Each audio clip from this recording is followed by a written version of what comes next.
한 해를 보내면서 어떤 마음이 드시는지, 나이가 들었다 이런 생각만 드시는지, 아니면 아름다운 추억도 많아졌고 마음도 성숙했다는 생각이 드시는지요.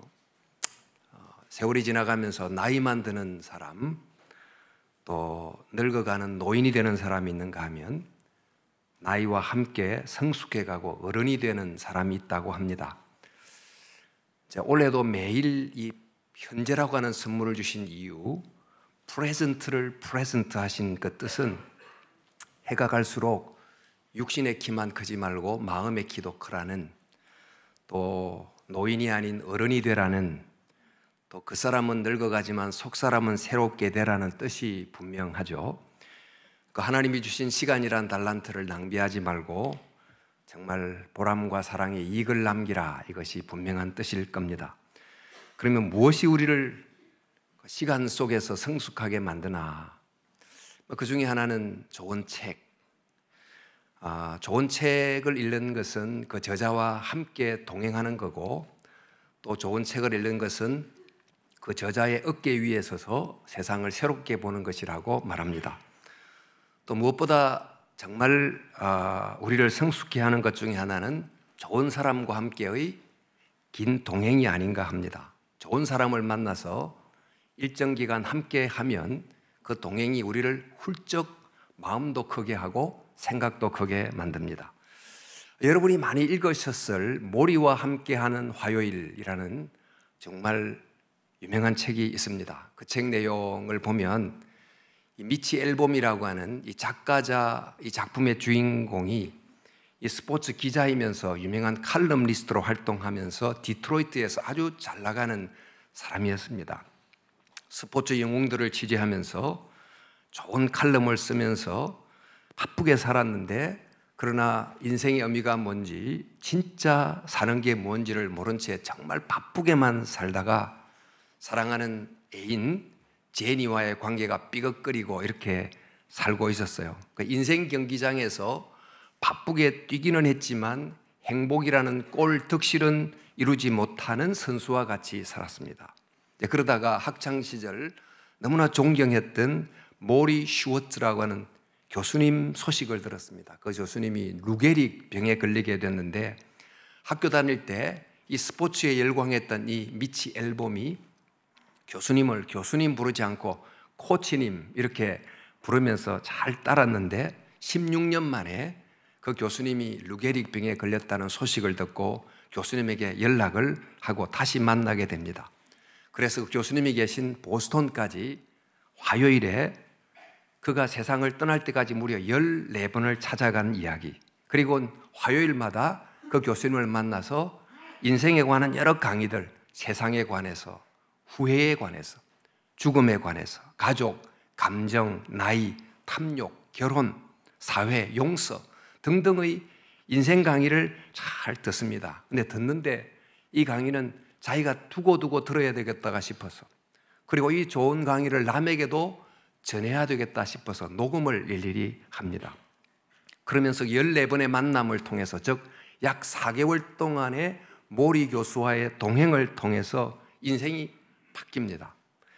인생 경기장에서 행복이라는 골을 잘 넣는 선수가 됐고, 또 사랑하는 애인과 제니와 함께 관계가 회복되고 결혼도 하게 되는 이런 이제 이야기인데요. 이렇게 꾸준히 좋은 분과의 만남이 지속됐다면 우리들도 아마 힘들 때마다 연락하고 지내는 좋은 친구가 있었다면, 또 구역을 통해서 정기적으로 만나는 만남이 지속됐다고 하면 그 동행이 분명히 이 한 해 힘들었지만 우리를 견디게 해줬을 것이고, 또 어려운 일들도 잘 넘어갈 수 있도록 도와주게 됐을 것입니다. 이 아름다운 동행은 우리를 이런 사람으로 바꿉니다. 그런데 아름다운 동행 이야기는 예수님 제자들에게도 있습니다. 알다시피 예수님의 제자들 대부분은 갈릴리에서 고기를 낚는 어부였고, 또 그들 중에는 열심당원도 있었고 세리도 있었습니다. 그렇게 모인 12명을 그냥 두면 그들이 어떻게 지내게 됐을까요? 뻑하면 화를 냈던, 우레의 아들이라고 별명을 가졌던 요한과 야고보, 할 때마다 매사에 너무 성급해서 덤벙대다가 실수만 하는 시몬 베드로, 로마만 생각하면 피가 거꾸로 솟는 혁명당원 시몬, 로마의 앞잡이로 살았던 세리 마테, 이들이 그냥 모였으면 어떻게 됐을까요? 맨날 싸우고 다투고 또 부딪히고 그렇게 살았을 게 분명합니다. 만약 이들이 12명이 축구 선수가 돼서 뛰었다면 어떻게 됐을까? 패스할 줄도 모르고 혼자 드리블하다가 공 뺏기고 골문 앞에서는 번번이 실축하고 경기에 지고 나면 남 탓하고 이렇게 하면서 백전백패하는 팀이 됐을 게 분명합니다. 그런데 바로 이들이 그들과 동행하는 멋진 인생 코치를 만났습니다. 그들과 함께 먹고 그들과 함께 자면서 그들과 동행했던 멋진 코치를 만났습니다. 히딩크가 한국 선수팀을 만난 것처럼, 모리가 미치라고 하는 사람의 인생 코치가 된 것처럼 예수님께서 이 12명 제자들의 인생 코치가 됐습니다. 그 예수님과의 동행이 제자들을 서서히 바꾸고 결정적으로 바뀌어 가게 만들었지요. 예수님은 3년 정도 그들과 동행했을 뿐만 아니고 예수님이 떠난 다음에도 성령님을 보혜사로 보내서 지속적으로 그들과 동행하게 됐습니다. 그 결과가 어떻게 됐을까요? 자기 하나도 제대로 바꾸지 못했던 그들이 세상을 바꾸는 사람들이 됐습니다. 고기만 낚던 사람이 사람을 낚는 어부가 됐습니다. 이게 바로 좋은 분과의 동행이 가져다주는 위대한 결과입니다. 사람은 대부분 누구와 함께 동행하느냐가 결정합니다. 어린 시절 어떤 부모를 만나고, 좀 성장하면 어떤 교사를 만나고, 좀 더 자라면 어떤 친구를 만나고, 나이가 들면 어떤 스승을 만나느냐, 어떤 배우자를 만나느냐, 거기에 인생을 결정하지 않습니까? 이처럼 동행이 굉장히 중요한데 가장 오래된 아름다운 동행 이야기 한 편을 본격적으로 소개하고자 합니다. 그 사람은 바로 오늘 읽었던 구약 성경에 나타난 에녹이라는 사람입니다. 그가 살았던 시대는 매우 타락했던 시대였습니다. 그 시대가 얼마나 타락했는지는 가인과 그의 후손들의 짧은 이야기를 보면 알 수 있습니다. 가인이 아벨을 살해했는데 그 이유는 하나님이 가인의 제사는 받지 않고 아벨의 제사를 받았기 때문입니다. 이럴 때 가인이 어떻게 해야 마땅할까요? 나의 제사가 연락되지 않은 이유가 뭘까? 재물에 문제가 있었을까?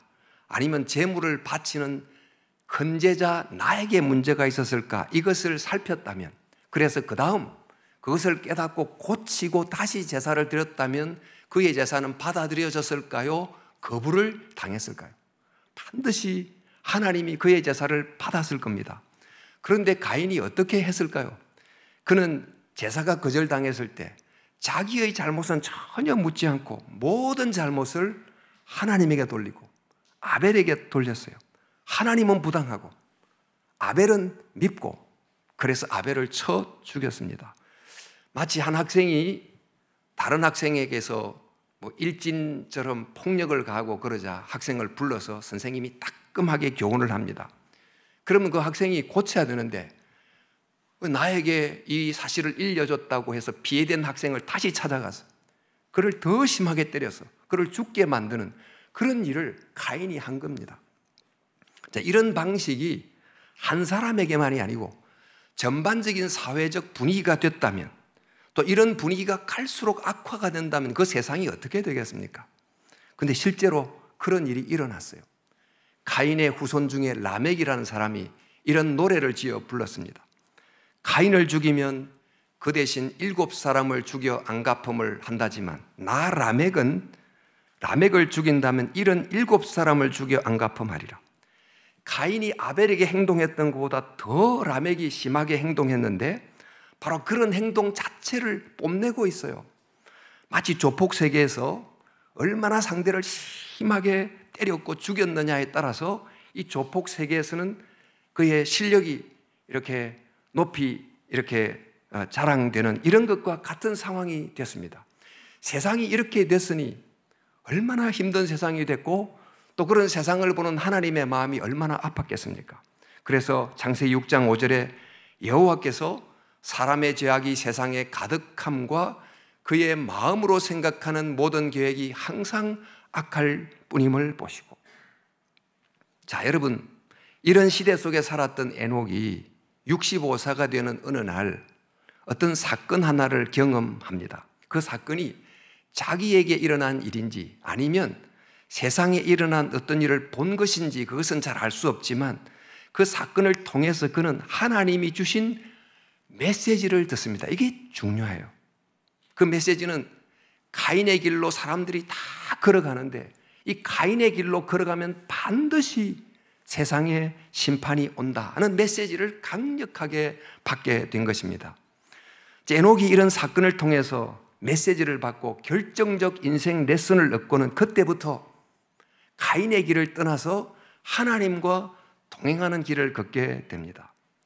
그의 그때의 결심, 그 메시지를 65세에 태어난 아들의 이름에 담았어요.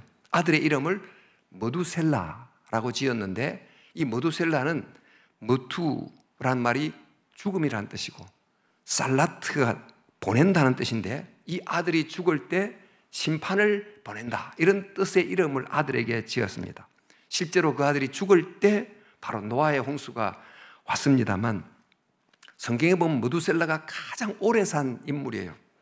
하나님이 심판을 보내겠다고 했지만 그 악한 세상을 향한 심판을 연기하고 인내했다는 것을 우리에게 보여줍니다. 어쨌든 이 에녹은 그때부터 무려 300년간을 하나님과 동행했다고 되어 있어요. 에녹은 65세에 머두셀라를 낳았고 머두셀라를 낳은 후 300년을 하나님과 동행하며 우리는 3년 동안 온 세계를 뒤흔든 극심한 코로나를 겪었어요. 우리 생애에 아마 이보다 엄청난 일을 겪을 수 있을까 싶을 정도입니다. 그런데 이런 엄청난 일을 겪고 나고 이제 곧 그 사건이 끝나갈 즈음인데 그 사건이 준 너무나 엄청난 메시지를 별로 듣지 못하고 여전히 인생 레슨을 얻지도 못한 채 다시 이전처럼 생각하고 이전으로 돌아가는 사람들이 적지 않습니다. 즉 코로나라는 사건이 있어도 별로 메시지를 듣지도 못하고 교훈을 얻지도 못하고 살아나가는 사람들이 많다는 것입니다. 그런데 어떤 사람들은 이 코로나라는 엄청난 사건을 통해서 평생 잊을 수 없는 메시지를 듣고 인생의 방향을 바꾸는 사람도 있습니다. 평범한 일상을 비범한 은혜라 생각하고 작은 일도 감사하는 쪽으로 태도를 바꾸는 사람, 그리고 환경 문제를 이전보다 심각하게 생각해야 되겠다 하고 태도를 바꾸는 사람, 그리고 인간이 얼마나 유한한지를 깨닫고 겸손한 자세로 살겠다고 결심하는 사람이 있습니다. 이런 사람은 코로나 사건을 통해서 하나님이 세상을 향해 던지는 메시지를 내게 주는 메시지로 알고 돌이킨 거예요. 바로 이런 그의 깨달음이 에녹에게는 동행의 결정적 계기가 됐던 것입니다.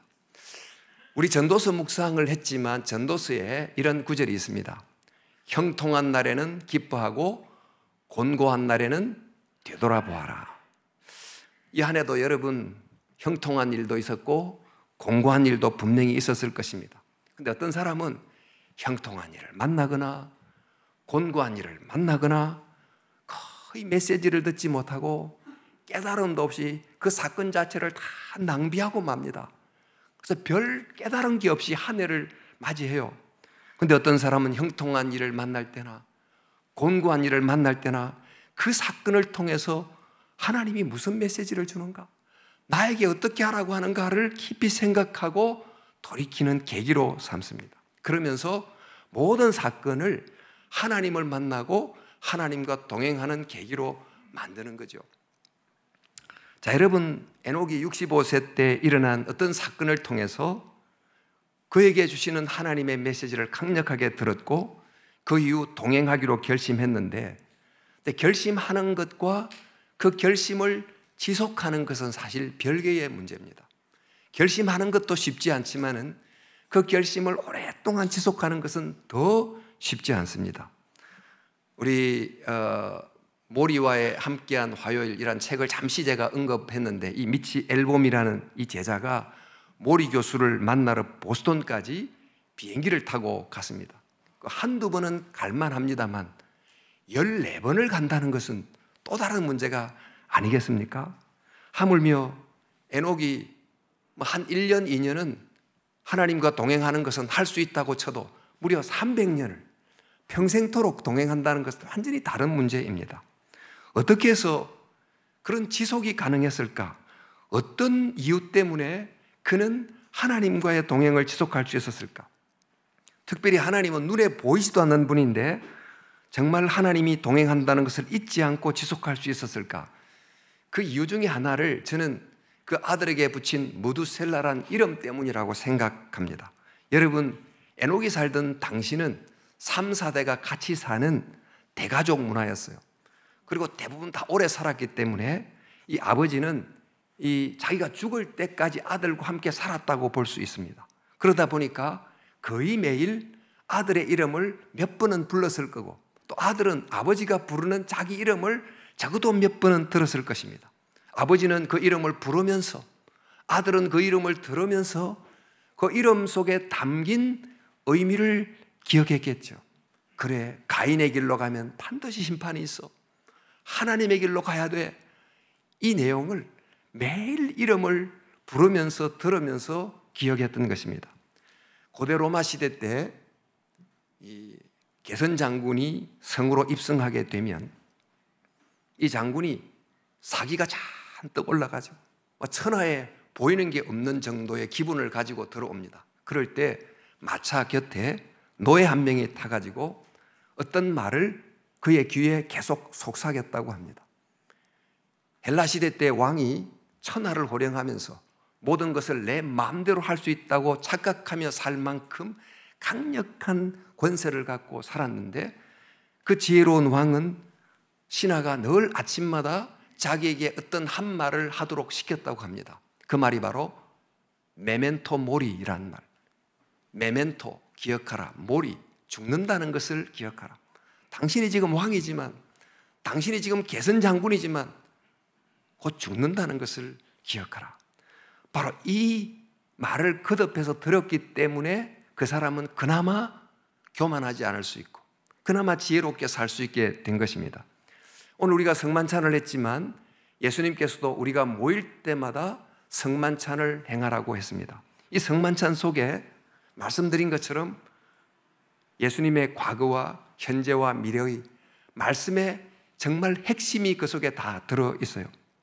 우리가 성도들이 모여서 정말 멋진 이벤트도 할 수 있고 또 멋진 리사이틀도 할 수 있겠지만, 그러나 이 가장 중요한 말씀을 거듭거듭 듣지 않으면 우리는 제일 중요한 것을 잃어버리게 되는 것입니다.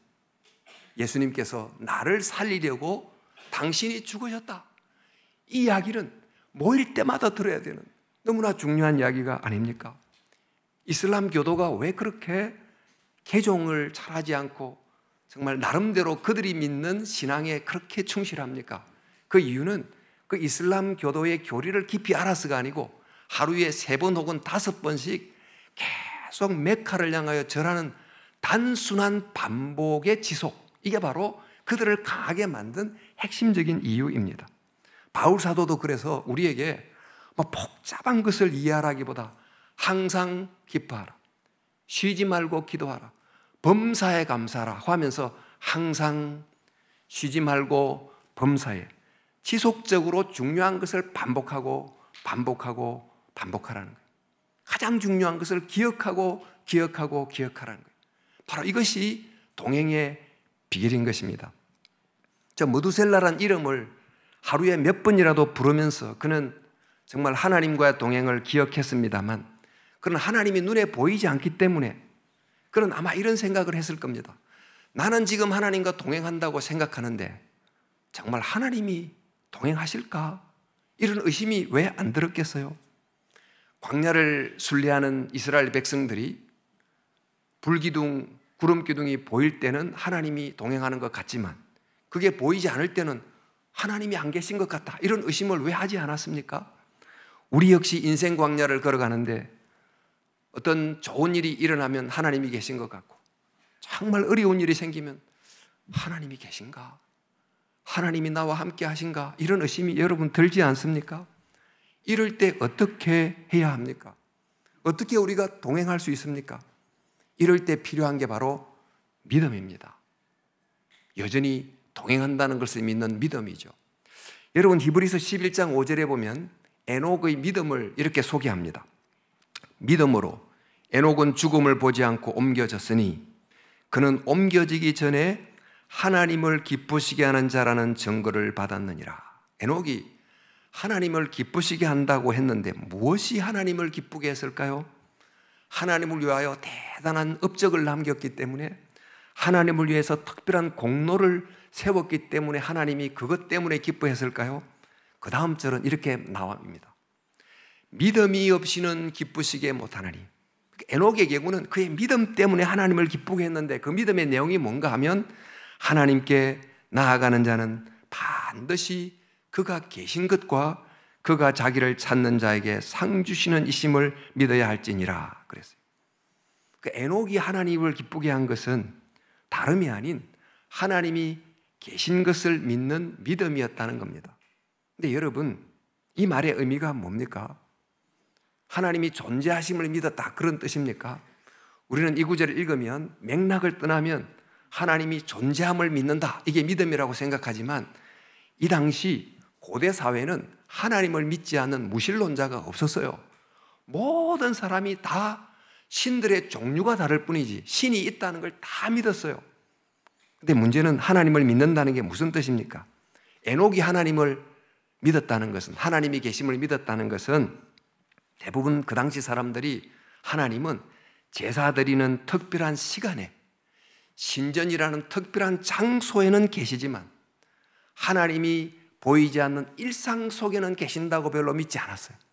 근데 에녹은 특별한 시간, 특별한 장소가 아닌 하나님이 계신 것 같이 보이지 않는, 신전도 없고 신상도 없는 그런 일상의 평범 속에서도 그저 아버지로 살아가는 가정 속에도 하나님이 계신다 하는 걸 믿었다는 거예요. 바로 그 믿음을 하나님이 기뻐했다는 거예요. 그렇게 일상 속에서도 하나님이 동행한다고 믿었기 때문에 그는 매일 사람을 만날 때도 그는 달랐고, 소박한 밥상 앞에 섰을 때도 그는 달랐고, 매일 똑같은 일을 할 때도 그 일을 통해서 그는 계속 하나님과 동행함으로 속사람이 강건해지고 계속 변화되어 갔던 것입니다. 그 변화가 어느 정도냐 봤더니 죽지 않고 바로 천국에 바로 갈 정도로 그만큼 하나님과의 지속된 동행이 그를 내적으로 그리스도를 닮은 존재로 바꿔버린 거예요. 바로 천국으로 직행할 수 있을 만큼 너무나 성숙한 사람으로 만들어버렸다는 거죠.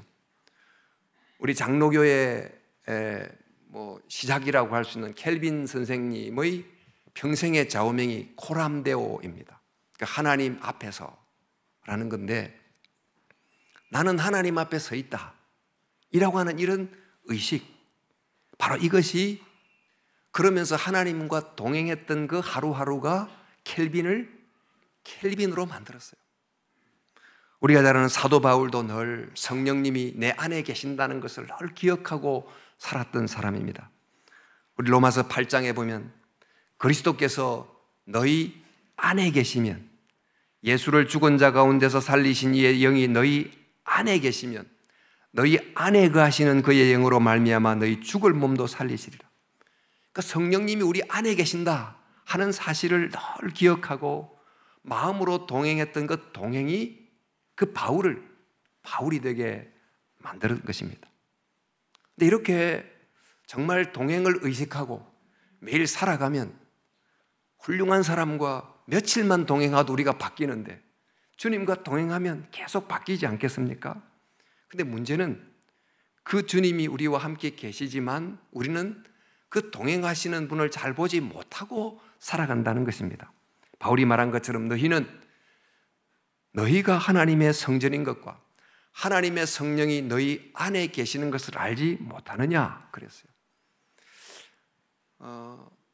예수님의 제자들이 엠마오로 내려갔는데 그들 곁에 예수님이 계셨습니다만 그들은 곁에 예수님이 동행하고 계셨는데도 동행하는 예수님을 알아보지 못했습니다.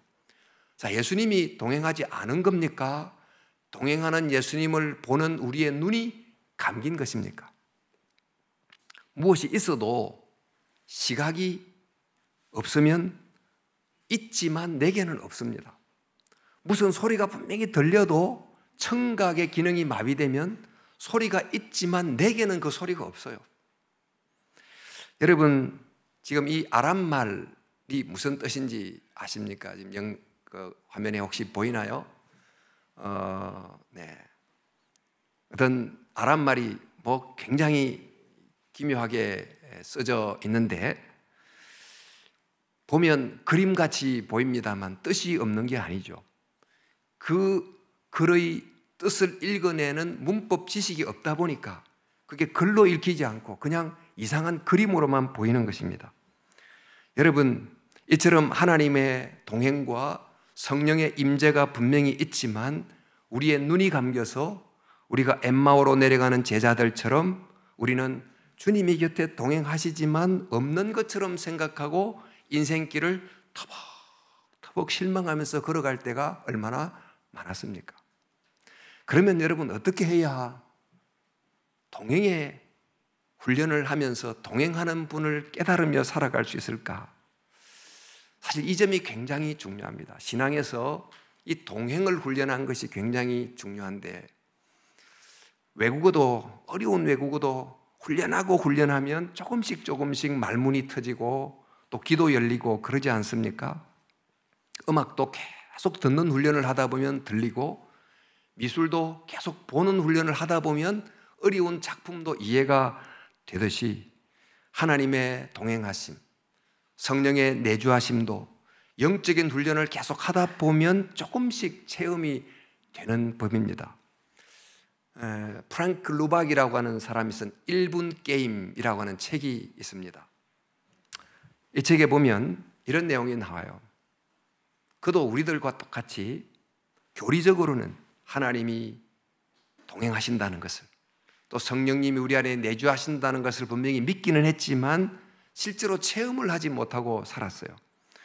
만약 이것이 사실이라면 내가 그것을 알아야 되지 않겠는가 생각하고 그분이 동행한다는 것을 체험하기 위한 훈련을 해보기 시작합니다. 그 훈련 중에 하나가 1분에 1초씩 주님이 곁에 동행한다고 생각해보기, 1분에 1초씩 주님의 이름을 부르기, 이걸 실제로 연습을 하는 거죠. 그런데 이것을 의무적으로 하면 힘들고 얼마 못 가기 때문에 이것을 게임처럼 생각해서 마치 여러분 술래잡기 하면 예수님이 저기 숨었는데 술래잡기 하면서 예수님 찾기 이렇게 하는 게임처럼 생각하면서 정말 1분마다 게임을 해보자 하고 합니다. 그래서 책 제목이 1분 게임이에요. 1분마다 예수님 찾는 술래 게임을 해보자 하고 이제 게임을 하는데 어떻게 하는가 하면 여러분 만약 누가 옆에 있다고 하면 아무 말도 안 하고 옆에 있겠습니까? 쑥 보면서 눈질이라도 한번 하고 또 웃기도 하고 또 같이 일하고 하면 일한다고 하면 힘내세요 하고 한마디도 하고 이렇게 말을 건네며 지내지 않겠습니까? 이렇게 주님이 정말 우리 곁에 계신다면 우리가 일을 하다가도 그냥 가만히 있지 말고 예수님 하고 한번 불러본다는 거예요. 그렇게 부르면 일에 방해가 될 것 같지만 해보니까 일에 너무 도움이 되고 공부를 할 때도 하다가 주님 하고 부르면 공부가 더 잘 되고 마음이 평안하게 되더라는 거예요. 또 그 예 중에 하나가 신문을 보는데 요즘에는 스마트폰을 보지만 옛날 신문을 보는데 만약 옆에 친구와 함께 신문을 보고 있다고 생각해 보세요. 그리고 신문을 보다가 어떤 기사를 보면서 세상에 이런 일이 다 있어. 이보게 친구, 이보게 이런 일이 있어 하고 말을 하면서 여러분 신문을 보지 않겠습니까? 우리가 신문을 보고 있어요. 그런데 그냥 보지 않고 주님이 곁에 있다고 생각하면서 주님 지금 우크라이나 사태 한번 보세요. 너무나 힘들어요 라고 대화하듯이 신문을 읽어보는 거예요. 이게 바로 1분 게임에서 추천하는 게임 중에 하나입니다. 우리는 하루에 수백 번이고 스마트폰을 열어봅니다. 근데 스마트폰을 통해서 세상에 일그러진 얼굴들을 보면서 사실 스마트폰을 볼 때마다 마음이 상하는 경우가 많습니다만, 근데 스마트폰을 볼 때마다 만약에 스마트폰을 통해 세상의 얼굴들을 보기 전에 주님의 얼굴을 보리라 생각하고 스마트폰을 켜서 화면이 켜지기 전에 주님 하고 한 번만 생각한다면 하루에 몇 번쯤 주님을 생각할까요? 분명히 한 100번은 생각할 거예요. 근데 그렇게 100번을 생각했다면 여러분 하루의 일상이 좋은 쪽으로 바뀌겠습니까? 나쁜 쪽으로 바뀌겠습니까? 이런 동행의 훈련을 하는 사람과 하지 않는 사람은 하루가 지나고 이틀이 지나고 한 달이 지나고 1년이 지나면 분명한 결과의 차이가 나올까요? 나오지 않을까요?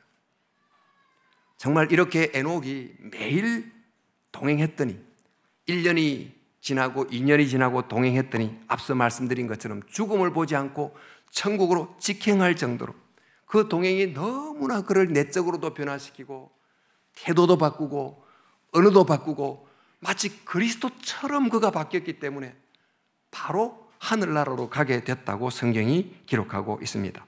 여러분, 한 해가 저물어가고 또 한 해가 밝아오고 있습니다. 이 지난 한 해가 어떠셨습니까? 또 새해가 어떻게 될 것 같습니까? 그 한 해라는 시간의 질을 무엇이 결정할까요? 우리는 주로 좋은 일이 결정할 것 같지만 사실은 시간의 질을 결정하는 더 중요한 요소는 누구입니다. 여러분이 누구와 함께 동행했습니까? 좋은 사람, 사랑하는 사람 함께 동행했으면 이 한 해 아름다운 추억이 가득한 행복한 한 해였을 것입니다. 새해에 우리는 늘 복 받으세요 하고 늘 좋은 일을 일어나기를 기원하고 축복합니다. 좋은 일이 일어났으면 좋겠습니다만 그러나 좋은 일이 내 뜻대로 됩니까? 내 마음대로 됩니까? 그러나 내 마음대로 할 수 있는 게 하나 있어요. 그것은 바로 나와 함께 하시는 좋은 분, 예수님과 동행하기로 결심하는 것, 그것은 내 뜻대로 할 수 있어요. 그 좋은 분과 동행하면 반드시 이 한 해는 좋은 한 해가 될 줄로 믿습니다. 미치 앨범이라는 이 제자가 모리 슈와츠라는 교수와 14번을 화요일마다 동행했던 것처럼 제자들이 예수님과 함께 3년을 동행했던 것처럼 에녹이 매일 하나님과 동행했듯이 우리도 새해에 좋으신 하나님과 동행하는 연습을 합시다. 내 안에 계신 성령님을 의식하고 동행하도록 노력해 봅시다. 아침에 일어날 때 한 번쯤 예수님 이름 부르고 저녁에 주무실 때 한 번쯤 예수님 이름 부르고 그렇게 살았다면 그 사이에 깨어있는 일상의 시간 동안에 이전보다 훨씬 더 많이 주님의 이름을 불러봅시다. 그래서 주님과 동행하면 그 주님과의 동행이 여러분의 새해를 정말 아름다운 한 해로 분명히 만들어 줄 것입니다. 아름다운 동행이 아름다운 시간을 만듭니다. 그래서 좋은 일을 기대하기 전에 좋은 분, 이미 나와 함께 하시는 것 좋은 예수님과 동행하는 것을 새해의 중요한 목표로 삼으시고 살아가십시오. 그러면 좋은 일이 생길 뿐만 아니고 혹시 나쁜 일이 와도 그분과의 동행 때문에 그 일이 좋은 일로 바뀔 겁니다. 어려운 일이 쉬운 일로 변하게 될 것입니다. 그래서 에녹이 일생이 끝났을 때 그의 일생이 아름다웠듯이 우리의 한 해가 다시 끝날 때 그분과의 동행 때문에 너무나 아름다운 한 해가 되기를, 행복한 한 해가 되기를, 그런 축복이 우리에게 있기를 우리 정말 진심으로 소망하고 축원합니다.